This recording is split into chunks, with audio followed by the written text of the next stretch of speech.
Hi guys, punta tayo doon. Andito kami sa memorial guys.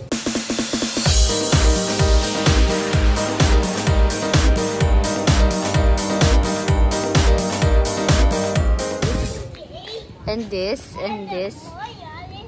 May kanya-kanta siya. Ano yan? Ano yan? So guys, punta kami kay Lola guys. Sinusundan kanino? Amon. Sabunta. Ayan guys, kasama namin guys. Ayan si Vic guys.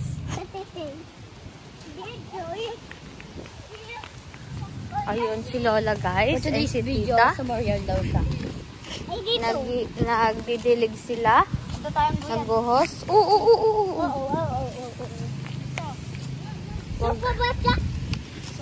Yan. Ayaw po ni Lola umistay sa bahay kasi po nanghihina daw po siya. Kasi nga mag-work dahil matagal na po siya dito. Nanghihina daw siya kapag di siya nag-work kaya pinayagan siya dito. Baby pa ako guys, dito na nag-work si Lola. So guys, wala pa ako dito na nag-work si Lola. So kaya nakasanayan niya na mag-work kasi one time na hindi siya nag-work. Parang bawal na kasi siya dito. Tapos ayun, nangingi na siya sa bahay kaya pinapasok na siya, pinayagan siyang pumasok. Ganun. Actually guys, hindi ko alam kung pinapayagan talaga si Lola dito. Pero dahil nga ibang amo na ayaw magbayad kay Tita, kaya pinapapunta dito si Lola. Kasi sayang naman kung hindi ibibigay yung bayad, diba? Kailangan yun for life. Ano ba kayo? Diba guys? Kapok.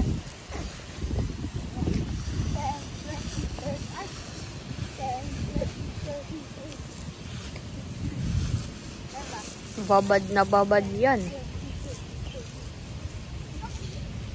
Yan, si Tita ang tagahila, si Lola ang tagahawak. Ayan guys. So guys, ayan, work nila Lola. Nagdidileg, and nagugupit, and nagle-lettering. Nagle-lettering, nagwawalis.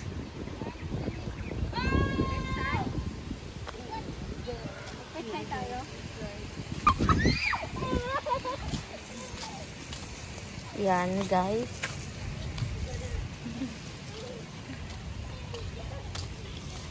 Layo-layo ang mga alaga.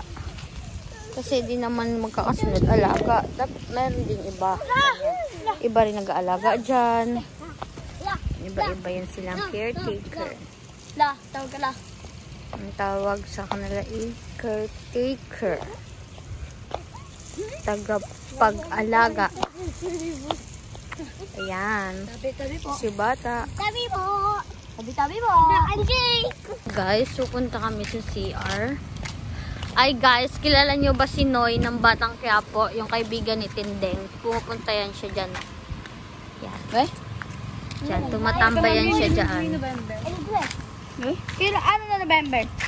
Diyan yan siya, nagpaayos yan siya dyan. Siya yung nagpaayos dyan. Si Noy sa Batang Quiapo.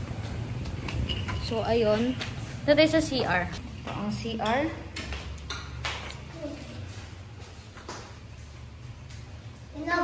Oh, ayan ang mga bawal dito.